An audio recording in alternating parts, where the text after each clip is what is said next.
بسم اللہ الرحمن الرحیم۔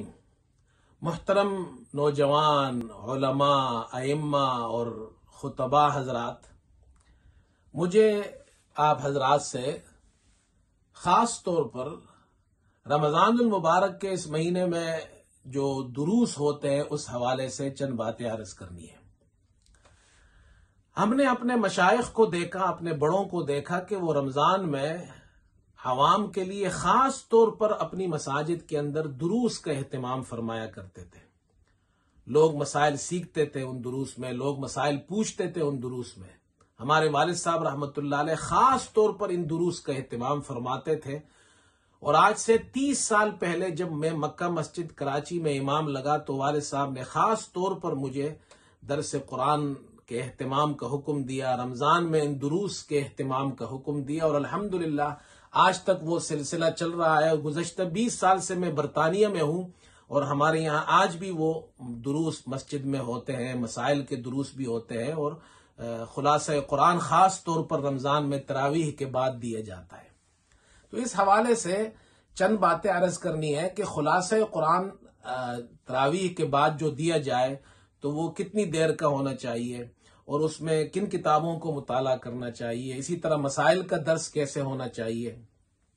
جہاں تک خلاصہ قرآن ہے، جو قرآن ہم تراویح میں پڑھتے ہیں، عام طور پر 1.25 سپارہ پڑھتے ہیں، تو اس کا خلاصہ آپ بیان کریں تو ڈیپینڈ کرتا ہے آپ کے ماحول پر اور لوگوں پر کتنی دیر بیٹھ سکتے ہیں۔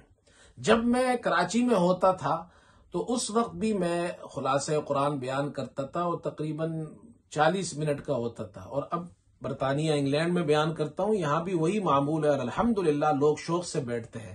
1-2 دن 3 دن بعد لوگوں کو جب قرآن سنتے ہیں اور قرآن کے مضامین سنتے ہیں تو ان میں خود شوق پیدا ہوتا ہے، تو وہ خود شوق کے ساتھ بیٹھتے ہیں۔ دوسری بات یہ کہ آپ کن کتابوں کا مطالعہ کریں، تو میرا معمول یہ تھا کہ میں شروع میں جواہر القرآن مطالعہ کرتا تھا، اور اس کے بعد تفسیر لاہوری، مولانا احمد علی لاہوری رحمۃ اللہ علیہ کی تفسیر، دونوں کے اندر خلاصہ ہر صورت کا بہت اچھی طریقے سے بیان ہوتا ہے۔ فرق صرف یہ ہے، حضرت شیخ القرآن حضرت مولانا غلام اللہ خان صاحب رحمۃ اللہ علیہ ہر صورت کی ابتدا میں صورت کا خلاصہ بیان کر دیتے ہیں۔ خلاصہ صورت، پوری صورت کا خلاصہ اکٹھا بیان کر دیتے ہیں۔ صورت کا ایک دعویٰ ہوتا ہے، پھر اسی طرح اس دعوے سے متعلق جو دلائل ہوتے ہیں تو وہ تمام آیات اور ان کو اکٹھا ذکر کر دیتے ہیں۔ مولانا احمد علی لاہوری رحمۃ اللہ علیہ کا جو طرز ہے وہ یہ ہے کہ انہوں نے ان کا تو مختصر خلاصہ ہی ہے، تفسیری خلاصہ، وہ ہر رکوع سورت کے شروع میں سورت کا خلاصہ بیان کر دیتے ہیں 2-3 الفاظ میں، اور پھر جو ہے وہ ہر رکوع کے شروع میں رکوع کا خلاصہ بیان ہوتا ہے۔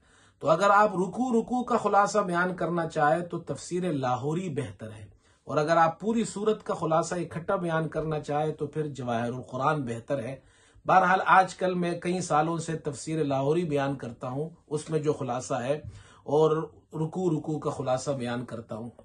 اس میں ایک بات یہ بھی ہے کہ آپ اس خلاصے کو اپنے الفاظ میں اپنے پوائنٹس لکھ لیں، 10 12 15 پوائنٹس، ضروری نہیں آپ سب بیان کریں، اپنے وقت کو دیکھ کر جتنا اس میں آپ چاہے بیان کریں، اس کو اپنے طور پہ مرتب کر لیں۔ اس میں اضافہ بھی کر سکتے ہیں، کوئی واقعہ بیان کرنا ہو، کوئی مثال یا مسئلہ بیان کرنا ہو، تو یہ ترتیب الحمدللہ میں گزشتہ 30 سال سے یہ خلاصہ بیان کر رہا ہوں، اور اس سے الحمدللہ بہت فائدہ ہوتا ہے، لوگوں کے عقائد کی اصلاح ہوتی ہے، لوگوں کو قرآن سے، دین سے تعلق پیدا ہوتا ہے۔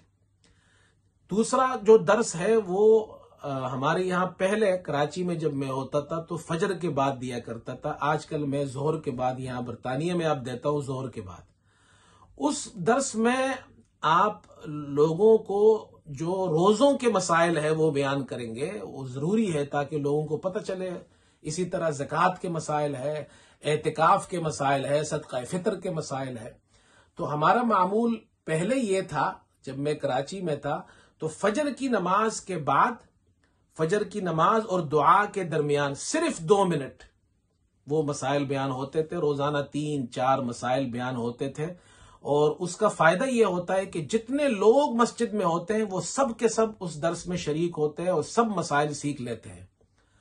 اچھا، اس میں آپ کو بیان کیا کرنا ہے، کس کتاب کو دیکھنا ہے؟ تو میرا معمول تو آج تک یہ ہے، گزشتہ 30 سال سے حضرت تھانوی رحمۃ اللہ علیہ کی بشتی زیور دیکھتا ہوں، اور وہ جو ترتیب ہے اسی ترتیب پر روزوں کے جو مسائل ہے، پھر زکوٰۃ کے مسائل، صدقہ فطر کے مسائل، وہ دیکھ لیتا ہوں. 3-4 مسئلے آج بیان کر دیے، اس کے بعد اگلے والے مسائل کل بیان کر دیے.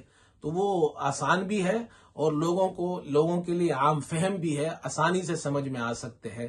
بہرحال یہ اس مہینے میں لوگ عوام مسلمان مسجدوں میں آتے ہیں تو ایک اچھا موقع ہے کہ وہ دین کے احکام سیکھ سکتے ہیں، مسائل سیکھ سکتے ہیں، قرآن سے ان کا تعلق قائم ہو سکتا ہے.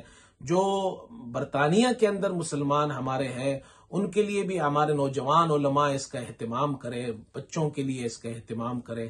اللہ ہم سب کو عمل کی توفیق عطا فرمائے. والسلام علیکم ورحمۃ